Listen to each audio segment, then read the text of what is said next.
Today, Vice President Mike Pence will host the first meeting of the newly resurrected National Space Council, a group of prominent politicians tasked with guiding the U.S. agenda for space.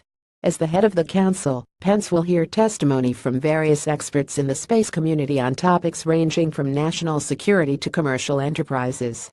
The National Space Council is meant to help decide what the U.S. should focus on for space policy, though it can't pass laws or change budgets. The very first iteration of the council existed from 1958 through 1973, when it was abolished by President Richard Nixon.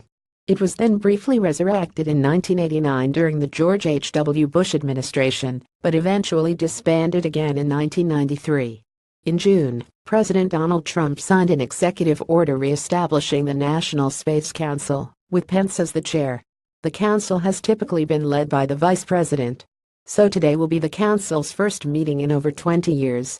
A full list of the council's members can be found below. It's unclear exactly what will be accomplished with the meeting, which has been titled Leading the Next Frontier, an event with the National Space Council.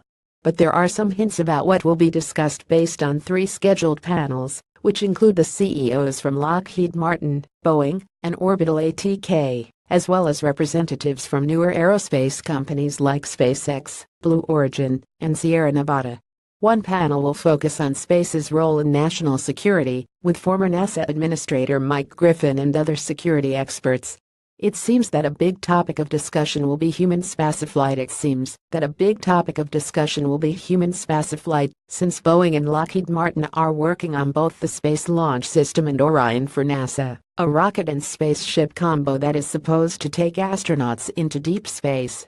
And another focus will likely be NASA's private partnerships with commercial space companies like SpaceX. Absent from this discussion are experts on planetary science, technology, and Earth science. A primary focus will probably be the moon, as well.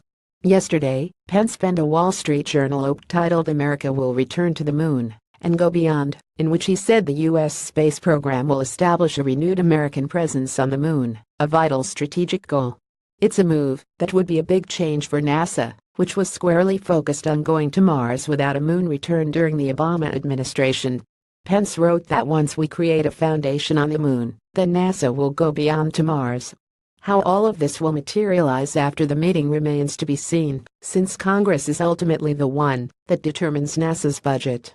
The meeting gets underway at 10 a.m. Eastern Time at the Smithsonian National Air and Space Museum's Stephen F. Udvar-Hazy Center in Chantilly, Virginia. The 2.5-hour session will be live-streamed by both the White House and NASA.